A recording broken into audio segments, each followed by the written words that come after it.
നമസ്കാരം സാർ. നമസ്കാരം. സാർ, ഈ പട്ടരിൽ പൊട്ടനില്ല എന്നൊരു ചൊല്ലുണ്ട്. ഇവിടെ ഇപ്പോൾ കേരളത്തിൽ നമ്മുടെ പിണറായി സർക്കാർ തുടർഭരണം കൊതിച്ചുകൊണ്ട് ഒരുപാട് കാര്യങ്ങൾ ചെയ്യുന്നുണ്ട്. അതിലേക്ക് അദ്ദേഹം ഒരു പട്ടരെ ക്ഷണിച്ചു കൊണ്ടുവന്ന്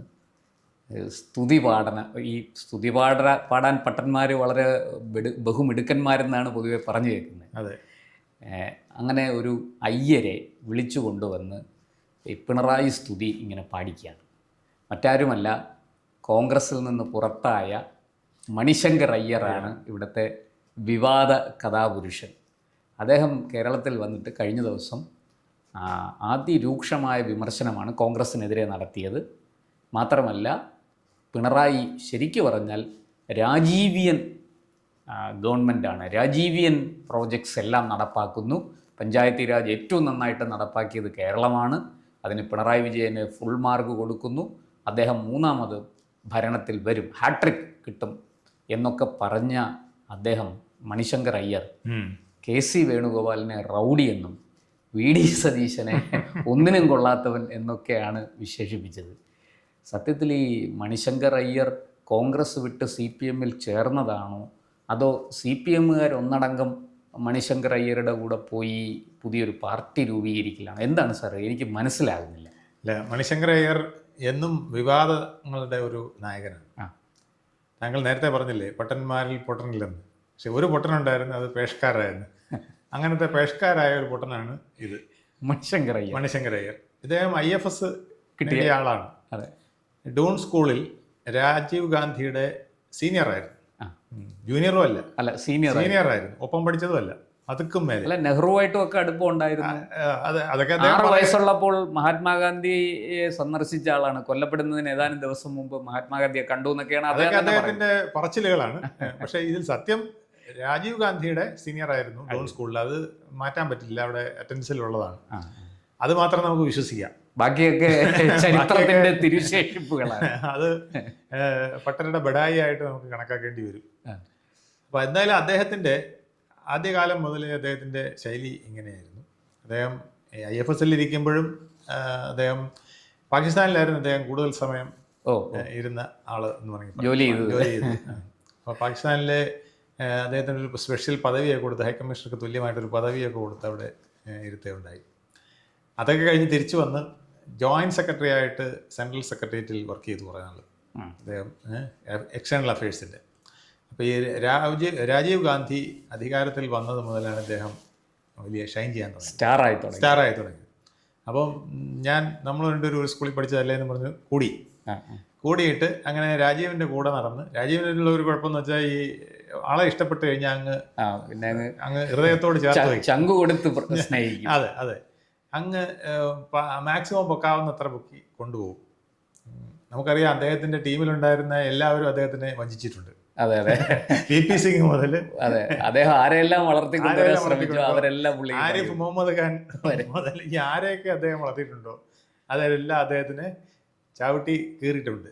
VP സിംഗ് അദ്ദേഹത്തിനെ നിഷ്കാസനം ചെയ്ത്, ബൊഫോഴ്സ് വെച്ച് നിഷ്കാസനം ചെയ്ത് കളഞ്ഞാണ്. അതിലൊരു ഇനമാണ് ഈ മണിശങ്കർ അയ്യർ. മണിശങ്കർ അയ്യർക്ക് വേറെ കൂടുതലൊന്നും ചെയ്യാൻ അറിയില്ല. കാരണം അദ്ദേഹത്തിന് ഈ രാജീവിൻ്റെ നിഴലിൽ നിന്നുകൊണ്ടുള്ള കാര്യങ്ങളെയൊക്കെ പറ്റുള്ളായിരുന്നു. അപ്പം ആദ്യം ഈ എക്സ്റ്റേണൽ അഫയേഴ്സിൽ ഇരുന്നിട്ട് നേരെ പ്രൈം മിനിസ്റ്ററുടെ, രാജീവ് ഗാന്ധി പ്രൈം മിനിസ്റ്റർ ആയപ്പോൾ അദ്ദേഹത്തിൻ്റെ അവിടെ ജോയിൻറ്റ് സെക്രട്ടറി ആയിട്ട് കയറി. എക്സ്റ്റേണൽ അഫയേഴ്സും കാര്യങ്ങളും രാജീവിനെ പഠിപ്പിക്കാനായിട്ട് അങ്ങനെ കയറി. അങ്ങനെ പഠിപ്പിച്ച് കുളമാക്കിയാണ് ഇവിടെ IPKF ഒക്കെ ഉണ്ടാക്കി ശ്രീലങ്കയിൽ പോയി അദ്ദേഹത്തിന് മുതുകത്തടി കിട്ടി. അറിയാമല്ലോ. അതെ, അതാണല്ലോ രാജീവിന്റെ പതനത്തിന്റെ ഒരു വലിയ ഘടകമാണ്. അദ്ദേഹത്തിന്റെ മരണത്തിന് പോലും കാരണമായത് അതാണ്. അദ്ദേഹം ഒരിക്കലും ചെയ്യാൻ പാടില്ലാത്തതാണ്. വേറൊരു രാജ്യത്ത് നമ്മുടെ പട്ടാളത്തിനെ അയച്ചിട്ട് അവരുടെ പട്ടാളത്തിനെ എതിർക്കാനായിട്ട് നിൽക്കുന്ന, അവരുടെ പട്ടാളത്തിനെ കൊണ്ട് പകരം നമ്മുടെ പട്ടാളത്തിനെ സഹായത്തിന് വിളിച്ചുകൊണ്ട് നമ്മുടെ ആളിനെ എതിർക്കുന്ന ഒരു ശൈലിയൊക്കെ വന്നെന്ന് പറഞ്ഞാൽ അത് വലിയ വിഷയമായിരുന്നു.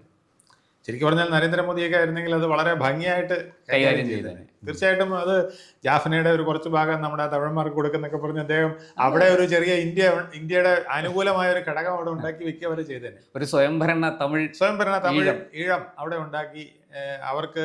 അപ്പം അത് ആ ഒരു വിഭാഗത്തിനെങ്കിലും നമ്മളോടൊരു മമതയും ഒക്കെ കാണും. ആ ഒരു പ്രത്യേക അത് വെച്ചിട്ട് തമിഴ്നാട്ടിൽ കുറച്ചുകൂടെ ഗ്രിപ്പ് കിട്ടും. ഒരുപക്ഷെ BJPക്ക് അവിടെ കൂടുതൽ സ്ഥാനം കിട്ടിയേനെ. ഇങ്ങനെയൊക്കെയുള്ള കാര്യങ്ങൾ ഒരുപക്ഷെ ഒരേ സമയം രാഷ്ട്ര സുരക്ഷയും രാഷ്ട്രീയവും കൂടെ മിക്സ് ചെയ്ത് നരേന്ദ്രമോദി കളിച്ചേനെ. പക്ഷേ അത് ഇദ്ദേഹത്തിന് ഇതൊന്നും അറിയില്ല. പാവം നേരെ ചെന്ന് IPKF ഉണ്ടാക്കി രാജപക്സെക്കും പാർട്ടിക്കും ഒക്കെ വേണ്ടിയിട്ട് അനുകൂലമായിട്ട് നിന്ന് അടിച്ച് അവസാനം സ്വന്തം ജീവൻ ബലി കൊടുക്കേണ്ടി ജീവൻ ആദ്യം മുതുകത്ത് അടികിട്ടി, തോക്കിന്റെ പാത്തിയിട്ട് അടികിട്ടി. അത് കഴിഞ്ഞിട്ട് പിന്നെ അത് തലക്കടിച്ചതാണ്, ചാടി രക്ഷപ്പെട്ടു എന്തായാലും അദ്ദേഹം. അത് കഴിഞ്ഞ് പിന്നെ അദ്ദേഹത്തിന്റെ ജീവൻ നഷ്ടപ്പെടുന്ന വിധത്തിൽ വരെയായി. അപ്പം ഞാൻ പറഞ്ഞത് ആ വിനത്തിൽ അദ്ദേഹം കൂട്ടുകൂടിയ ഒരാളാണ് ഈ മണിശങ്കരയ്യരായിരുന്നു. വിദേശകാര്യമൊക്കെ അദ്ദേഹത്തിന് ഉപദേശിച്ചു കൊടുത്തിരുന്നത്. അപ്പോൾ ഉപദേശം എത്രയുണ്ടെന്ന് നിങ്ങൾക്ക് അറിയാമല്ലോ. ഈ രാജ്യത്തെ തുലയ്ക്കുന്ന ഉപദേശം, രാജീവ് ഗാന്ധിയെ തുലയ്ക്കുന്ന ഉപദേശം, കോൺഗ്രസിനെ തുലയ്ക്കുന്ന ഉപദേശമൊക്കെ കാലാകാലങ്ങളിൽ കൊടുത്തിട്ടുള്ളതാണ് മണിശങ്കരയ്യർ. അപ്പോൾ മണിശങ്കരയ്യരെ പിണറായി വിജയൻ കൂട്ടിയെന്ന് പറഞ്ഞാൽ മിക്കവാറും മാർക്സിസ്റ്റ് പാർട്ടിയെ ബംഗാളാക്കി കൊണ്ടുവരാനായിട്ട് കേരളത്തിൽ പിണറായി സ്വന്തം കുഴി തോണ്ടിയിരിക്കുകയാണ്. ഒന്നാമതെ ഒറ്റ ബ്രാഹ്മണനെ കണ്ടാൽ കുഴപ്പമൊന്നും പണ്ട് ഇതൊന്നും നമ്മൾ വേറൊരു വിഷയത്തിലേക്ക് എടുക്കരുത്. ആരും തമാശയായിട്ട് മാത്രം എടുക്കണം, ജാതി ആക്ഷേപമായിട്ട് എടുക്കരുത്. ഇതൊരു തമാശയായിട്ട് എടുക്കണം. അപ്പോൾ ഈ പറഞ്ഞതെല്ലാം അന്വർത്ഥമാകുന്ന വിധത്തിലുള്ള പ്രവൃത്തികളാണ് അദ്ദേഹം ചെയ്തിട്ടുള്ളത്. അദ്ദേഹത്തിന് എല്ലാ കാലത്തും പേരെടുക്കാനായിട്ട് എന്തെങ്കിലും പറയാം. ഇത് അദ്ദേഹത്തിന്റെ ഒരു പോളിസിയാണ്. ഒരിക്കൽ നമ്മുടെ ആൻഡമാൻ നിക്കോബാർ ഐലൻഡിൽ ചെന്നപ്പോൾ അവിടെ ഒരു പ്രസംഗം അദ്ദേഹം നടത്തി സവർക്കറിനെ കുറിച്ച്. സവർക്കറും പിന്നെ ജിന്നയും ഏതാണ്ട് ഒരുപോലെയാണ്. ഒന്ന് ഹിന്ദുത്വവാദി, ഒന്ന് മുസ്ലിം വാദി. ഇവർ രണ്ടുപേരും വിഘടനവാദികളാണെന്നൊക്കെ പറഞ്ഞ് വലിയ വിഷയമുണ്ടാക്കി. അത് പാർലമെന്റിൽ കോൺഗ്രസിന് വലിയ തലവേദനയായി. കോൺഗ്രസ് പറഞ്ഞ് ഞങ്ങൾക്ക് അവസാനം പിന്നെ ശിവസേന അതിൽ കയറി ഇടപെട്ടു. ശിവസേന വലിയ പ്രശ്നം ഉണ്ടാക്കി. ഇദ്ദേഹത്തിൻ്റെ രാജി വരെ വേണമെന്ന് പറഞ്ഞുകൊണ്ട് ശിവസേന ബഹളം വെച്ചു. എന്തായാലും പിന്നെ കോൺഗ്രസ് പറഞ്ഞ് ഞങ്ങൾക്ക് രണ്ടുപേരെക്കുറിച്ചും തുല്യമായ ഒരേ അഭിപ്രായമേ ഉള്ളൂ, വേറൊന്നും ഞങ്ങൾക്കില്ല, ഞങ്ങൾക്ക് അവരെക്കുറിച്ച് പ്രത്യേകമായിട്ട് വേറൊന്നും പറയാനില്ല എന്നൊക്കെ പറഞ്ഞ് പിന്നെ തലയൂരേണ്ടി വന്നു. ഇതുപോലെ അദ്ദേഹം എവിടെ പോയാലും ഇതുപോലെയാണ് അദ്ദേഹം നരേന്ദ്രമോദിയെ ചായ വിൽപ്പനക്കാരൻ, AICC സമ്മേളനത്തിന് ചായ വിൽപ്പനക്കാരെന്ന് വിളിച്ചു, നീച്ച് ആത്മി എന്ന് വിളിച്ചിരിക്കുന്നു. അത് ഭയങ്കരമായ ഇതായതാണ്. ചായ വിൽപ്പനക്കാരൻ പിന്നെ നമുക്ക് കുഴപ്പമില്ല. നീച്ച് ആത്മി എന്ന് അദ്ദേഹത്തിനെ വിളിച്ചു. നീചനായ മനുഷ്യൻ എന്ന് വിളിച്ചു. അത് വലിയ പ്രശ്നമായി.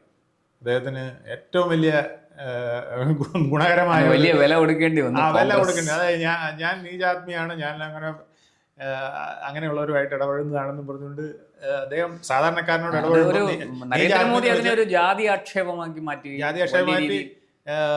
എന്നെ അല്ല നിങ്ങൾ പറഞ്ഞത്. നീചാത്മി എന്ന് പറഞ്ഞാൽ ഇവിടുത്തെ പാവപ്പെട്ടവനെയും ഹരിജനങ്ങളെയും ഗുജറാത്തികളെയും എല്ലാം നിങ്ങൾ നീചനാക്കിയിരിക്കുകയാണെന്നൊക്കെ പറഞ്ഞ് അദ്ദേഹം അതിനെ തിരിച്ചടിച്ച് ചാട്ടവാറടി കൊണ്ട് ഓടി. അതുപോലെ ഈ ചായ്പേ ചർച്ച ആണ് 2014. അത് വലിയ ചായ്പേ ചർച്ച ഇങ്ങനെ വന്നതും അദ്ദേഹത്തിന് നിർദ്ദേശം കിട്ടി, ഇത് അങ്ങ് ഏറ്റെടുത്തങ്ങ് നടത്തിക്കൊണ്ടാൽ മതി, ഇത് മാത്രം മതി അങ്ങേക്ക് വിജയിക്കാൻ. ശരിക്കും കോൺഗ്രസിന്റെ അന്തിക്രിസ്തുവാണ് അദ്ദേഹം എന്ന് വേണമെങ്കിൽ പറയാം. തീർച്ചയായിട്ടും. അങ്ങനെ ഈ രാജീവ് ഗാന്ധി കാണിച്ച അബദ്ധങ്ങളിൽ ഏറ്റവും വലിയ അബദ്ധമാണ് മണിശങ്കരയ്യർ. ആ മണിശങ്കരയ്യരെ പിടിച്ച് കേരളത്തിൽ കൊണ്ടുവന്നു. അവര് പിന്നെ വർക്കിംഗ് കമ്മിറ്റിയിൽ എന്തോ ക്ഷണിതാബന്ധമാണ് അദ്ദേഹം. കുറഞ്ഞ അവസ്ഥാനമൊന്നുമല്ല. ഇപ്പോഴും അങ്ങനെ ഏതാണ്ടൊക്കെ പറ്റിക്കൊണ്ടിരുന്നിട്ടാണ് ഈ പലതും കാണിക്കുന്നത്. എന്തായാലും പിന്നെ 89 രാജിവെച്ചു. 89 ഈ IFSന്ന് രാജിവെച്ചു. അപ്പോൾ ജോയിന്റ് സെക്രട്ടറി ആയിരിക്കും അദ്ദേഹം രാജിവെച്ച് അവിടുന്ന് പോന്നു. പിന്നെ രാജീവ് ഗാന്ധിയെ ഉപദേശിച്ച് കുളവാക്കി. അദ്ദേഹത്തിൻ്റെ മരണശേഷം പിന്നെ മയിലാടുതുറയിൽ നിന്ന് മത്സരിച്ച് ജയിച്ചു. പിന്നെ ഒരു 2 പ്രാവശ്യം കൂടെ 99 കണ്ട് ഒരു പ്രാവശ്യം കൂടെ, പിന്നെ 2004 കൂടെ ജയിച്ചു.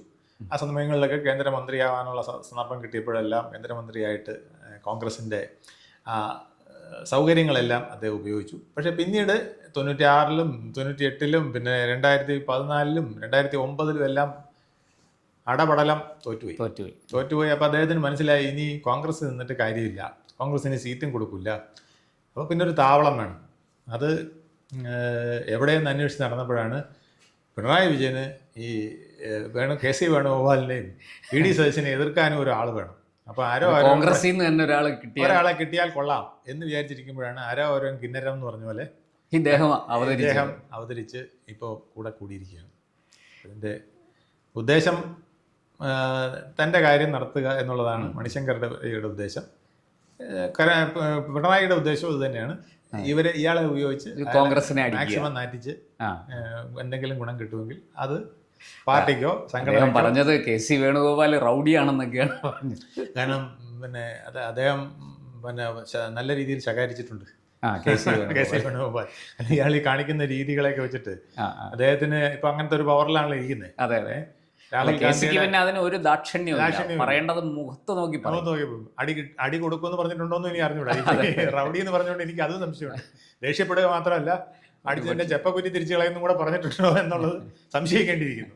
അപ്പൊ അതും ചിലപ്പം കാര്യങ്ങൾ ഇംപ്ലിമെന്റ് ചെയ്യാൻ മിടുക്കനാണ്. ഇംപ്ലിമെന്റേഷൻ മിടുക്കനാണ്, വരട്ടാൻ മിടുക്കനാണ്, അനുനയത്തിനും മിടുക്കനാണ്, എല്ലാത്തിനും പറ്റിയ ആളാണ് KC. അപ്പൊ KC ചിലപ്പം നല്ലത് കൊടുത്തു കാണും. കോളറി പിടിച്ച ഒരു ഒറ്റരണം തന്നാണ്ടല്ലോ എന്ന് പറഞ്ഞു കാണും ചിലപ്പോൾ. വരണ്ടുപോയി അങ്ങനെ നിൽക്കുകയാണ്. അപ്പോൾ പിന്നെ അദ്ദേഹത്തിന് ഈ ശശി തരൂരിനോട് വലിയ ചുരുക്കമുണ്ട്. അത് ശശി തരൂരിനെയും അൺപ്രിൻസിപ്പിൾഡ് പേഴ്സണാലിറ്റി എന്നൊക്കെയാണ്. ഇദ്ദേഹവും വലിയ വിശ്വപൗരനാണെന്നാണ് അദ്ദേഹത്തിന്റെ ഭാവം. കാരണം ഞാനും IFS കിട്ടി വിദേശ രാജ്യങ്ങളിലൊക്കെ ഇരുന്നു. അദ്ദേഹം UN-ലിരുന്നെങ്കിൽ ഞാൻ വിവിധ വിദേശ രാജ്യങ്ങളിലിരുന്ന് IFS എഴുതിയെടുത്ത് അങ്ങനെ ആളായതാണ്. പക്ഷേ UN സെക്രട്ടറി. അപ്പം ഞാനും ഒരു വിശ്വപൗരനാണ്. അപ്പം ഇയാളെ മാത്രം എന്താ വിശ്വപൗരനാക്കി വെച്ചിരിക്കുന്നത് എന്നുള്ള ചോദ്യമുണ്ട്. അപ്പൊ അതുകൊണ്ട് അദ്ദേഹത്തിന് ഒരു അല്പം ചെളിവാരിയർ എറിയൽ നടത്താമെന്ന് വിചാരിച്ചിട്ടാണ് അങ്ങനെ അടിച്ചു കൊടുത്തത്. പക്ഷെ കോൺഗ്രസിൽ തൽക്കാലം ഒരു വിശ്വപൗരന്റെ ഇടമേ ഒഴിവുള്ളൂ. രണ്ടാമതൊരു വിശ്വപൗരൻ അവിടെ ഇടമില്ല. അപ്പൊ അദ്ദേഹത്തിന്റെ ഗുണം അദ്ദേഹം പറഞ്ഞിരിക്കുകയാണ്, ഇയാൾ ചതിയനാണ്, ഏത് സമയവും ചതിക്കും. അത് മണിശങ്കരയ്യർക്കാണ് ഏറ്റവും കൂടുതൽ യോജിക്കുന്നത് എന്നുള്ളതാണ് അദ്ദേഹത്തിന്റെ പ്രവർത്തികളിൽ നിന്ന് ഇതുവരെ തോന്നിയിട്ടുള്ളത്. അപ്പൊ ആ പദം അദ്ദേഹം ശശി തരൂരിന് ആഭരണമായി എന്തായാലും കൊടുത്തിട്ടുണ്ട്. ഈ പാവി ചെല്ലനടം പാതാളം എന്ന് പറഞ്ഞ പോലെ കാലൂന്നിയ സ്ഥലമെല്ലാം മൂപ്പര് കുളവാക്കി. ഇനി അടുത്തത് കേരളത്തിലെ CPM-ന്. അതിനിടയ്ക്ക് അദ്ദേഹം തോമസ് ഐസക്കിനെ ഒരുപാട് പുകഴ്ത്തുന്നത് കേട്ടു. അപ്പൊ ഞാനിങ്ങനെ ആലോചിക്കുകയും ചെയ്തു, തോമസ് ഐസക്കിന് വേറെന്തോ വലുത് വരാനുണ്ടായിരുന്നു, അതിങ്ങനെ പോവുകയാണ് എന്നാണ്. ഇദ്ദേഹം പുകഴ്ത്തുന്നെങ്കിൽ ഒന്നുകിൽ അദ്ദേഹത്തിന് അവിടെ എന്തോ വലിയ സാധനം കിട്ടിയിട്ടുണ്ട്, അല്ലെങ്കിൽ കിട്ടാൻ ഓഫർ കൊടുത്തിട്ടുണ്ട്. മറ്റൊരു KV തോമസിനെ പോലെ എന്തെങ്കിലും ഒരു പദവി, അല്ലെങ്കിൽ ഇനിയിപ്പം മാർക്സിസ്റ്റ് പാർട്ടിയുടെ ലേവലിലെങ്ങാനും നിന്നാലേ ചിലപ്പം തമിഴ്നാട്ടിൽ ഒരു സീറ്റ് കിട്ടുള്ളൂ എന്നുള്ളതും അദ്ദേഹത്തിന് സംശയമുണ്ട്. മയിലാടുതുറയിൽ ഞങ്ങളുടെ സ്വതന്ത്രനായിട്ടോ അല്ലെങ്കിൽ ഞങ്ങളുടെ അരിവാൾ ചുറ്റികയിലോ മണിശങ്കർ അയ്യർ മത്സരിക്കും എന്ന് പറഞ്ഞാൽ കുഴപ്പമൊന്നുമില്ലല്ലോ. സ്റ്റാലിൻ അനുവദിക്കുകയും ചെയ്യും. പിന്നെ അവിടെ പറയാൻ പറ്റില്ല. ഇപ്പം മാണിക്കൻ ടാഗോറൊക്കെ സ്റ്റാലിനുമായിട്ട് കുസ്തി കൂടിക്കൊണ്ടിരിക്കുകയാണ്. അവിടെ പവർ വേണം എന്നൊക്കെ പറഞ്ഞുകൊണ്ട്. ഇനി ഉദ്ദേശം നേരെ വിജയുടെ കൂടെ കൂടാനാണോ എന്നും അറിഞ്ഞുകൂടാ. അപ്പൊ അവിടെ എല്ലാം പൊളിറ്റിക്സ് ആകെ കലങ്ങി മറിയുകയാണ്. കോൺഗ്രസും വിജയും ചേർന്നൊരു മുന്നണി ഉണ്ടാക്കി വരുമോ എന്നൊക്കെ സംശയം. BJP ആയിട്ടും ചിലപ്പോൾ വിജയ് ഡീലാകും എന്നൊക്കെ ഇങ്ങനെ ഇടയ്ക്ക് അത് രണ്ടിലും പറഞ്ഞു കേട്ടു. പക്ഷെ വിജയ്ക്ക് കൂടുതൽ താല്പര്യം കോൺഗ്രസിനോടാണ്. കാരണം DMK-യും BJP-യും അല്ലാത്ത ആര് വന്നാലും, പിന്നെ എന്നെ മുഖ്യമന്ത്രിയായിട്ട് സ്വീകരിക്കുകയും ചെയ്യുന്നവൻ വന്നാൽ ഞാൻ അനുകൂലിക്കുന്നതാണ്. അപ്പൊ അതും ഇതിനകത്തെ ഒരു ഘടകമാണ്. അപ്പൊ കോൺഗ്രസ് ചിലപ്പം അങ്ങനെയും പോയേക്കാം. അപ്പൊ കോൺഗ്രസിന്റെ പിന്നെ ഒറ്റയ്ക്കുള്ള പോക്കിലാണെങ്കിലും പിന്നെ മണിശങ്കർ അയ്യർക്ക് വലിയ ഗുണം കിട്ടില്ല എന്നുള്ളത് അദ്ദേഹത്തിന് ഒരു തോന്നലുണ്ട്. അപ്പോൾ തമിഴ്നാട് പൊളിറ്റിക്സിൽ ഇനി രക്ഷപ്പെടണമെങ്കിൽ അപ്പോൾ മധുരയിലെ ഈ പാർട്ടി പരിപാടിയെ കണ്ടപ്പം മണിശങ്കർ വിചാരിച്ച് കാണും, ഇനി ഇതാണ് പറ്റിയത്, ഈ ഉടുപ്പാണ് ഏറ്റവും നല്ലത്. അപ്പോൾ അത് ഒന്ന് എറിഞ്ഞു നോക്കാം, വീഴട്ടെ. അങ്ങനെ അരിവാൾ ചുറ്റിയ നക്ഷത്രത്തിൽ മയിലാടുംതുറയിൽ പോകാൻ പറ്റുമോ എന്നുള്ളത് നോട്ടം കാണും. ഇനി ഇവിടെ ഇനി വല്ലതും കൊടുക്കുമെന്നും അറിയില്ല. ഇവിടെ കൊടുക്കാനായിട്ട് ഇനി സ്ഥാനം കിട്ടുമോ എന്നുള്ളത് തന്നെ ചോദ്യചിഹ്നമായിക്കൊണ്ടിരിക്കുകയാണ്. പണ്ടൊരു ചൊല്ലുണ്ട് സാർ, അതും ഈ പട്ടരുമായി ബന്ധപ്പെട്ടാണ്. പട്ടര ഒന്നും കാണാതെ കിണറ്റി ചാടില്ല എന്നൊരു ചൊല്ലുണ്ട്. അപ്പൊ ഇവിടെ ഇതെല്ലാം കൂടി കൂട്ടിച്ചേർത്ത് വായിക്കുമ്പോൾ കിണറും തെറ്റിദ്ധരിച്ച് പാതാളത്തിലേക്കാണോ ചാടിയതെന്ന് സംശയമുണ്ട്. കാരണം CPM ഇന്ന് പാതാളത്തിന്റെ അവസ്ഥയിലാണ് നിൽക്കുന്നത്. അപ്പോൾ പിന്നെ ഈ പറഞ്ഞതുപോലെ വരാനുള്ളത് വഴി തങ്ങില്ല എന്നാണ്. അതെ. അപ്പോൾ അതുകൊണ്ട് വിനാശകാലേ വിപരീത ബുദ്ധി. അപ്പം നമുക്ക് സമയം ദോഷമായിരിക്കുമ്പം തൊടുന്നതും ചെയ്യുന്നതും എല്ലാം ആപത്തായിരിക്കും. പിന്നൊന്നുണ്ട്, നമ്മുടെ കർമ്മഫലം നമ്മൾ അനുഭവിച്ചേ മതിയാവും. അത് ബൂമറാങ്ങാണ്. അത് നമ്മളെ തേടി വന്നോളൂ. അപ്പൊ അദ്ദേഹം കോൺഗ്രസിനകത്തിരുന്ന് രാജീവ് ഗാന്ധിക്ക് പിന്നെ അനുകൂലമെന്ന രീതിയിൽ പ്രതികൂലമായി ചെയ്തത്, സോണിയാഗാന്ധിക്ക് അനുകൂലമെന്ന രീതിയിൽ പ്രതികൂലമായി ചെയ്തത്, രാഹുലിന് അനുകൂലമെന്ന രീതിയിൽ പ്രതികൂലമായി ചെയ്തത്, എല്ലാം ചിലപ്പം കർമ്മഫലം തിരിച്ചടിക്കാനും വഴിയുണ്ട്. അത് CPM-ന്റെ രൂപത്തിലായിരിക്കും. അവിടെ ചെന്ന് കഴിയുമ്പോൾ അദ്ദേഹത്തിന് മനസ്സിലാകും എന്താണ് റൗഡിസം, KC വേണുഗോപാലാണോ അതോ എം ഇ ഗോവിന്ദനാണോ ഏറ്റവും വലിയ റൗഡി എന്നുള്ളത് അദ്ദേഹത്തിന് അവിടെ ചെന്ന് കഴിയുമ്പോൾ മനസ്സിലാവും. എന്തായാലും നമുക്ക് നല്ലൊരു രാഷ്ട്രീയ വിവാദത്തിനാണ് അദ്ദേഹം തിരികൊളുത്തിയിരിക്കുന്നത്. തീർച്ചയായിട്ടും നമുക്കിനിപ്പോൾ ഇത് വരുന്ന ദിവസങ്ങളിൽ ഇതെങ്ങനെ കത്തിക്കയറുമോ അതോ ഇത് നനഞ്ഞ പടക്കമായിട്ട് ചീറ്റിപ്പോകുമോ? അല്ല, എന്തോ ഉദ്ദേശമുണ്ട്. ഇത് പിണറായി വിജയൻ ഒന്നും കാണാതെ ആരെയും അങ്ങനെ പൊക്കില്ല. പൊക്കി കൊണ്ടുവന്നിട്ടുണ്ടെങ്കിൽ അതിൻ്റെ ഉദ്ദേശം എന്തോ കൃത്യമായിട്ട് ഒന്നുകിൽ VD സതീശൻ്റെ അടപ്പിളക്കുന്ന വിധത്തിൽ ഇയാളുടെ നാക്ക്, ഇയാളുടെ പ്രവൃത്തി എല്ലാം ഉപയോഗിക്കുക. KC വേണുഗോപാലിനെ മടക്കുക, കോൺഗ്രസിന് ഒരു പണി കൊടുക്കുക. ആ ഒരു ഉദ്ദേശം തീർച്ചയായിട്ടും പിണറായി പറഞ്ഞ പോലെ അയ്യർക്ക് എന്തെങ്കിലും അയ്യർക്ക് എന്തെങ്കിലും വാഗ്ദാനം ഓൾറെഡി കിട്ടിക്കാണും. അല്ലെങ്കിൽ അദ്ദേഹം അത്രയ്ക്ക് സ്ട്രോങ് ആയിട്ട് വന്ന് പിന്നെ അത് സംശയമില്ല. വരുന്ന ദിവസങ്ങളിൽ നമുക്കറിയാം ആരുടെ കയ്യിലാണ് അപ്പം കിട്ടുക എന്നുള്ളത്. വളരെ നന്ദി സർ, നമസ്കാരം. കൂടുതൽ വാർത്തകളും വിശേഷങ്ങളും നേരിട്ട് ലഭിക്കാൻ ജനങ്ങളിൽ നിന്ന് ജനങ്ങളിലേക്ക് ജനഭൂമി ന്യൂസ് സബ്സ്ക്രൈബ് ചെയ്യൂ. ബെൽ ബട്ടൺ അമർത്താനും മറക്കരുത്.